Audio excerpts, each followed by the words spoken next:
Welcome back. Let's push the Fed drama to the side for just a second and hit a few earnings reports. Shares of Moderna in focus after the COVID vaccine maker posted weaker than expected third quarter earnings and slashed its guidance due to some short-term supply constraints.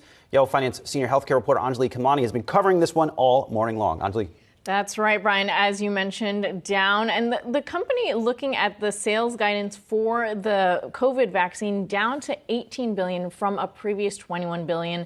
And that is coming from the supply constraints that you mentioned, specifically related to the two different vaccines that it had to produce. On the earnings call this morning, CEO Stefan Bancel noting that the product that they had to produce for the EU, for example, the bivalent booster, compared to the BA.5 bivalent that the U.S. had, put a little bit of a strain on the company's manufacturing and on the supplies there. So that's where that concern is coming from.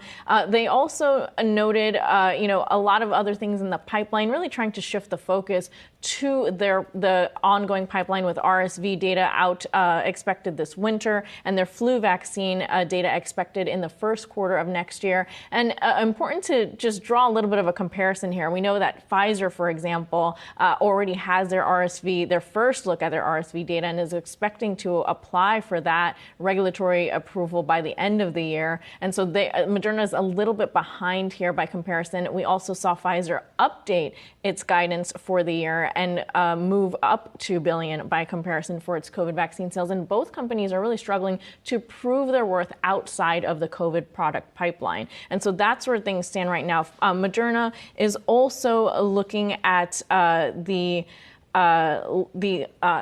loss of external, like abroad, orders. They are expecting a little around $5 billion incoming in the COVID vaccines for next year, and they're expecting more in terms of orders from the U.S., the EU, and others. So that also hasn't panned out just yet. So it's a little bit of a mixed look for Moderna, which has had some pretty strong quarters in the past. Yeah, Anjalee, just really quickly here, when you look now at Moderna versus GSK or Pfizer, the larger established drug makers, now that it is trying to push ahead, is it at a disadvantage? Does it not have as big an R&D budget, for example, as the others?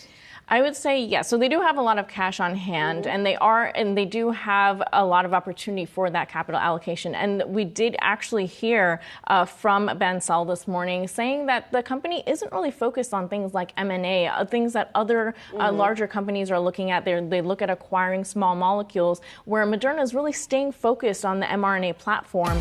And you've seen it with Merck, for example, that licensing. And so that seems to be the strategy they're using.